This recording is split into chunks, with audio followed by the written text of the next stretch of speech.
안녕하세요. 더부 공인중개사 홍수철 소장입니다. 네, 금일 여러분들과 함께 나눠볼 이야기는 토지 투자를 하실 때 왜 전문가한테 여러분들이 의뢰를 하고 맡겨야 하는지에 대해서 설명을 한번 드려보도록 할게요. 한번 잘 들어보세요. 굉장히 중요한 내용이에요. 여러분들 스스로가 땅을 알아보겠다고 현지 부동산의 주말에 다니는 것과 아니면 토지를 전문으로 생업으로 하는 전문가한테 의뢰를 해서 맡겨놓는 게 어떤 대체 차이가 있을까, 그거에 대해서 설명을 한번 드리려고 하는 겁니다. 자, 여러분들이 토지만 전문으로 하는 공인중개사 그리고 생업으로 밥벌이를 하는 이 전문가한테 여러분들은 왜 맡기셔야 하냐면, 자, 여러분들이 주말에 지금 직장 다니고 계신다면은 여러분들이 토요일에 뭐 하루 이제 가족분들과 현지 원주면 원주, 당진이면 당진, 안성이면 안성에 땅 보러 왔습니다 하고 문 열고 들어가면은 현지 공인중개사분들이 몇 개나 보여줄까요? 저도 그렇지만 여러분들 정말 많은 물건을 여러분들이 일주일 하루 시간 내서 왔다고 해서 여러분들한테 다 보여주고 그러지 않아요. 여러분들이 부동산에 땅을 보러 오신 거는 그냥 수많은 고객분들 중에 한 분일 뿐입니다. 소위 저희 말로 고객이 익은 분들이 아니에요. 어떤 기존에 어떤 신뢰관계가 있었던 것도 아니고 지인 관계도 아니고 그런 관계이기 때문에 여러분들이 문 열고 부동산에 방문을 하셔도 친절하게 안내는 해드리죠. 하지만 정말 많이 안내를 해드려봐야 한 2개에서 한 3개 정도 안내를 해드릴까요? 그 정도 수준입니다. 그 정도 수준. 그런데 땅만 전문으로 생업으로 하는 공인중개사는 다릅니다. 서류로 검토하는 땅의 개수만 해도 몇십 필지가 됩니다. 저 같은 경우만 하더라도요, 지금 4월달 지금 거의 다 끝나가잖아요. 이번 4월달에 검토하는 원주, 여주, 당진, 안성까지 모든 땅의 개수가 한 50필지 정도는 되는 것 같습니다. 이런 식으로 여러분들께서 주말에 잠깐 와서 2개, 3개 보는 것과 한 달에 한 40개, 50개 서류 검토하고, 그리고 실제 답사도 거의 대부분 한 20개에서 30개는 답사를 하게 됩니다. 어마어마한 토지 개수 숫자에서 검토하는, 바라보고 분석하고 고민하고 생각하는 그 땅 개수 숫자부터가 여러분들하고는 차이가 너무나 달라요. 그 갭이 너무나 큽니다. 아무래도 많이 먹어본 사람이 음식도 잘 먹고 축구도 열심히 더 오랜 시간 연습을 한 사람이 축구도 더 잘할 확률이 높듯이 땅도 마찬가지입니다. 엄청나게 발품 팔고 발품 파는 걸로 끝나면 안 됩니다. 그 땅에 서류적인 분석 엄청나게 하고, 서류만 분석하는 게 아니에요. 입지에 대한 나름의 현재적 입지 분석, 그리고 개발 호재를 바탕으로 한 미래적 입지 분석까지 엄청나게 고민의 시간을 또 갖는 거예요. 연구하는 시간을 갖는 거죠. 이 땅이 정말 가치가 있을까? 정말 돈이 될까? 이거에 대해서 고민을 굉장히 많이 하는 그런 시간들을 갖는 거죠. 이게 토지만 전문으로 하는 공인중개사의 역할이고 그들의 생업인 겁니다. 그러니까 여러분들하고 땅을 보는 개수 자체, 그리고 연구하고 고민하는 그 시간적인 캐파 자체가 다릅니다. 이게 첫 번째고요. 그리고 두 번째는요, 자, 지금 이 부분 굉장히 중요한 부분인데요. 어차피 모든 매물, 토지 매물은요, 현지 공인중개사한테 나옵니다. 현지 공인중개사분들, 자, 그분들의 고객이 2가지 파트로 나눠집니다. 어떻게 나눠지냐면, 자, 여러분과 같은 문 열고 들어와서 저 땅 보러 왔습니다. 한 5억 들고 있는데요. 좋은 매물이 있을까요? 이렇게 불특정 다수의 얼굴도 모르는 고객이 있는 반면, 아니면 저 같은 땅만 전문으로 하고 있는 공인중개사, 외지의 공인중개사들이 있을 수가 있어요. 그러면은 현지 공인중개사분들, 이 분들도 어차피 모든 매물, 원주면 원주, 안성이면 안성, 당진이면 당진, 모든 매물을 혼자 처리할 수가 없습니다. 물론 그 지역에서도 굉장히 많은 고객분들을 리스트가 있는 분들도 있어요. 정말 그 지역의 거의 최상급, 최고 거래를 많이 하시는 굉장히 능력 있는 분들, 그런 분들이 그런 대상이 되시는 거죠. 그런 분들은 아니고서야 현지 공인중개사 분들도 모든 물건을 다 혼자 처리할 수가 없습니다. 그래서 공동중개를 해야 돼요. 자, 그러면은 저 같은 경우도 지금 안성 쪽으로 어마어마하게 지금 현지 부동산 분들을 만나고 지금 미팅을 하고 계속 다니고 있는데요. 딱 문 열고 들어가서 명함 서로 교환하고 한 2, 3분 정도 대화해보면 딱 서로 레벨이 어느 정도 딱 나와요. 어떤 부동산은 외지에서 왔다 그러면은 저 외지분들은 거래 안 합니다. 저희도 고객들 줄 서 있어요. 이러면서 완전히 목에 기부스를 하고 그냥 문전박대하시는 분들도 있습니다. 주로 이제 어린 분들이 새롭게 개업하신 분들이 좀 그런 경우가 많더라고요. 저는 그냥 웃으면서 네 고맙습니다 하고 그냥 나옵니다. 거기서 뭐 얘기 더 이상 진행할 거 없잖아요. 그렇지 않고 대부분의 분들은 정말 서로 간에 예의 지키면서 서로 간에 이야기를 계속 해보는 거예요. 근데 어떤 지역이든 간에 토지만 전문으로 하는 공인중개사분들은 정말 드물어요. 그 지역의 한 20%? 네, 한 30%도 안 되는 숫자입니다. 공인중개사, 개업 공인중개사 분들 중에서요. 그러면은 그때부터가 이제 당신도 공인중개사?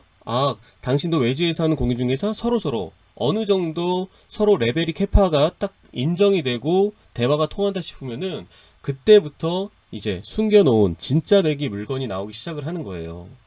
진짜 배기 물건. 토지는요, 여러분들 이 토지 시장에서 소위 노른자 엑기스 물건이라고 하는 알짜배기 물건이 있고요. 그리고 그냥 뭐 그래도 A급에 해당되는 물건이 있고 뭐 이런 식으로 B급, C급으로 나눠지게 되어 있습니다. 당연하겠죠. 그건 아주 뭐 상식적인 거 아니겠나요? 그쵸? 지금 여기 화면에 보이시는 이런 수많은 도로변에 있는 땅들 중에서도 어떤 땅들은 A급일 것이고 어떤 땅들은 B급일 것이고 또 어떤 개발 호재에 따른 입지에 따라서 거리에 따라서 다 다른 겁니다. 그리고 개발 행위 가능성에 따라서. 그러니까 현지 공인중개사분들은 여러분들한테 드리는 물건과 토지만 전문으로 하는 저와 같은 사람한테 안내를 하는 꺼내놓는 물건 자체가 틀립니다. 그리고 또 정말 중요한 말씀 하나 말씀드려볼게요. 토지만 전문으로 하는 공인중개사는요, 특히나 한 지역만 하는 게 아니라 저처럼 한 2개, 3개, 4군데를 동시에 땅을 분석하고 검토하는 공인중개사는 한 군데만 취급하는 현지 부동산 분들보다 또는 그리고 어떠한 지역에 관심을 가져서 그 땅을 집중적으로 파시는 여러분들보다 시야가 좀 달라요. 현지 공인중개사분들은 원주면은 원주의 부동산분은 본인이 집중적으로 취급하는 그 섹터에 대해서는 완전 전문가십니다. 저도 그분보다는 몰라요. 안성이면 안성, 다 마찬가지죠. 자, 그런데 안성이든 여주든 원주든 당진이든 지역별로 인구수가 전부 다 다르고요. 도시계획도 다 다르고요. 개발 호재의 종류도 다 다르거나 아니면은 개발 호재가 다 비슷하거나 그렇습니다. 도로면 도로, 고속도로면 고속도로, 산업단지면 산업단지, 철도망이면 철도망 이런 식으로 비슷한 경우가 많아요. 그럼 먼저 개발이 착착 진행이 되는 곳도 있고요. 지금 역세권 개발이 아직 개발 계획이 없는 곳도 있고 이미 보상도 다 나가서 개발이 진행되는 곳도 있고 전부 다 천차만별입니다. 똑같은 개발 호재를 놓고도요. 어떠한 곳은 대규모 산업단지가 이제 막 고시 공문이 떨어져서 한다라고 발표가 되는 곳이 있는 반면에 어디는 이미 뭐 수많은 합덕 인더스파크처럼 동아제약이 들어오고 종근당이 들어오고 뭐 비치로셀이 들어오고 이런 식으로 이미 분양이 잘 돼서 운영을 하고 있는 곳도 있어요. 그렇다면은 이 모든 곳 한 3-4군데를 동시에 분석하고 경험을 하다 보면은요. 비슷한 개발 호재, 거기에 따른 비슷한 입지에 그리고 비슷한 용도지역, 비슷한 도로 조건, 비슷한 땅의 크기를 원주에서도 보고 당진에서도 보고 뭐 안성, 여주 다 보는 거예요. 그런데 서로 땅값은 천차만별입니다. 그리고 어디는 개발이 돼 있고 어디는 개발이 아직도 시작을 안 했고 그러다 보면 개발이 먼저 선행된 곳을 바탕으로 개발이 추후에 일어날 다른 지역을 미리 예상을 해볼 수가 있다는 거예요. 예를 들어서 자 지금의 평택의 고덕 신도시 그리고 고덕 평택 캠퍼스 삼성 반도체 클러스터가 들어간 쪽은 이미 누구나 초등학생도 알 정도로 엄청나게 개발이 돼 있습니다. 그러면은 평택에 삼성이 들어가기 전 소문만 나왔을 단계 그리고 착공을 했을 단계 완공이 됐을 단계 지금의 개발이 됨으로써 땅값의 변화를 꾸준하게 봐왔던 사람은요 이제 평택과 똑같은 규모로 거의 비슷한 규모로 들어가는 용인 원삼의 SK 하이닉스를 분석을 해낼 수가 있다는 거예요. 굉장히 중요한 얘기겠죠. 이미 답안지가 나와 있는 평택에 삼성이 들어갔어? 120만 평 규모로. 근데 거의 비슷한 규모로 용인 원삼에 들어가네? 그럼 똑같은 일이 벌어질 확률이 높다라는 겁니다. 주변 개발의 시나리오가 말씀이죠. 지금 남원주 역세권처럼 개발될 곳이 안성의 어디냐 하는 핵심 입지도 저는 예상이 됩니다. 오늘도 역시나 답사를 갔다 왔는데 그런 곳의 땅을 미리 선점해 놓으면 남원주 역세권이 처음에 어떤 식으로 10년 전, 15년 전에 어떤 이야기가 현지 부동산에서 흘러나왔고 사람들은 어떻게 거기에 반응을 했는지를 알 수가 있어요. 그럼 거기에 맞춰서 안성도 비슷하게 흘러가는 겁니다.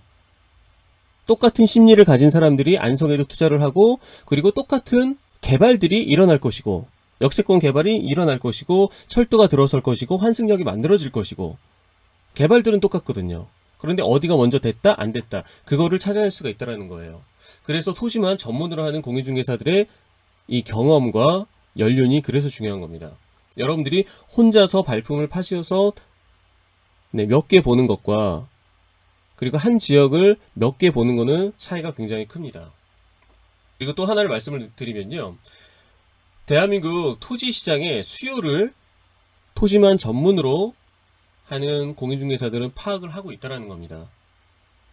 자, 여러분들보다 훨씬 더 많은 고객들을 상대를 하겠죠. 당연하겠죠. 여러분들은 고객 중에 한 명인 거고, 수많은 지역을 동시에 취급하는 공인중개사는 수많은 지역의 이런 매수자들이 어느 지역으로 지금 매기가 몰리는가를 알 수가 있어요. 강원도 원주로 몰리는가, 안성으로 몰리는가, 당진에서도 어디, 합덕에 KTX가 터져가지고 합덕으로 몰리는가, 네, 여주로 몰리는가, 30만 평 확장 개발을 하는 여주 역세권 쪽으로 몰리는가. 전국에서 수많은 불특정 다수한테 문자하고 전화오고 상담하고 사무실에서 찾아와서 미팅하고 그런 걸 보면은 이 토지 시장의 수요의 흐름을 알 수가 있어요. 수요는 곧 사람이고요. 사람이 몰리는 곳에 돈이 몰립니다. 돈이 몰리면요, 여러분들 땅값이 치솟게 되어 있습니다. 지역별로 흐름을 알고 빠르게 대처를 할 수 있다는 거예요. 굉장히 중요한 부분이 됩니다. 제가 지금 총 3가지에 대해 말씀을 드렸어요.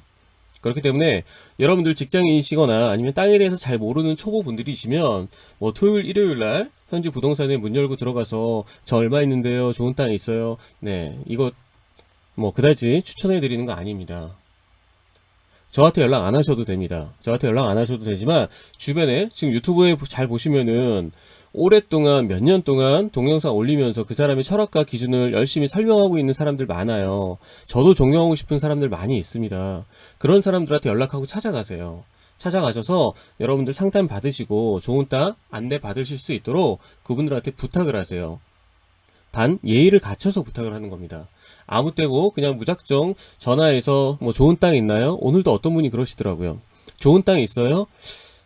참 좋은 땅의 기준이 뭔가요? 그분이 생각하시는 좋은 땅이 있고 제가 생각하는 기준의 좋은 땅이라는 게 있습니다. 단순히 그런 식으로 여러분들을 묻지는 마세요. 아시겠죠? 최소한 이 정도 구체적인 질문은 돼야 되는 거예요. 예를 들어서 안성에 보면은 지금 고3 IC가 만들어지네요. 그럼 고3 IC가 만들어진 거기서 한 3km 이내에 2차선 도로변은 아무래도 상식적으로 제일 비싸겠죠. 그럼 저는 마을길, 최소한 개발행위 건축 허가가 나는 마을길에 붙어 있는 그래도 용도지역상 계획관리나 생산관리, 아니면 농림지역도 저는 장기적으로 볼 거니까 상관없습니다. 그리고 평수는 대략적으로 한 500평 미만이면 좋겠고요. 제 자금대는 얼마가 됩니다. 네, 요 정도 구체적인 이야기는 있어야지만 땅을 알아봐 드리든가 할 겁니다. 네, 이상 마치도록 하고요. 여러분들께서도 지금 굉장히 많은 분들이 저한테도 의뢰를 많이 해주고 계세요. 그래서 현실적으로 5억 미만에 있으신 분들은 너무나 지금 안내가 힘든 실정이긴 한데요. 제가 오늘만 해도 몇몇 분들한테 똑같은 이야기를 드린 부분 중에 하나가 뭐냐면, 자, 5억이 있다 그래서 3억이 있다 그래서 3억짜리 땅만 공인중개사가 꺼내놓으면 안 돼요. 5억짜리 땅만 여러분들은 답사하고 검토하시면 안 된다는 말씀입니다. 무슨 얘기냐? 5억이 있으시면 15억, 20억짜리 땅을 보셔야 되는 거예요. 어떻게? 20억짜리 땅이 도로에 길게 물려져 있어서 한 명씩 대략적으로 300평, 500평씩 분할해서 가져갈 수만 있다면 단필지로, 그러면은 5억 가지신 분 4분만 뭉치면은 20억짜리를 가져올 수가 있는 겁니다. 그런데 저도 압니다. 시골 원형지 치고 도로에 접해서 땅 모양 예쁘게 분할할 수 있는 땅이 거의 없어요. 그래서 너무나 힘든 겁니다. 그래서 저도 5억 이하에 있으신 분들, 특히 2, 3억대 분들은 안내를 해드리기가 너무나 힘들어요. 그런 분들은 좀 눈높이를 많이 좀 낮추셔야 됩니다. 완벽하게 핫한 개발지만을 보시는 게 아니고요. 개발지에서 좀 거리가 좀 떨어진 준 개발지까지도 여러분들은 검토를 해 보셔야 돼요. 아시겠죠? 네, 저한테 토지 투자 의뢰를 희망하시는 분들은 본인의 성함, 그리고 나이, 그리고 지금 사시는 거주지, 가장 중요한 마지막 투자 금액, 투자 자금을 저한테 문자로 넣어주시면 되겠습니다. 네, 감사합니다.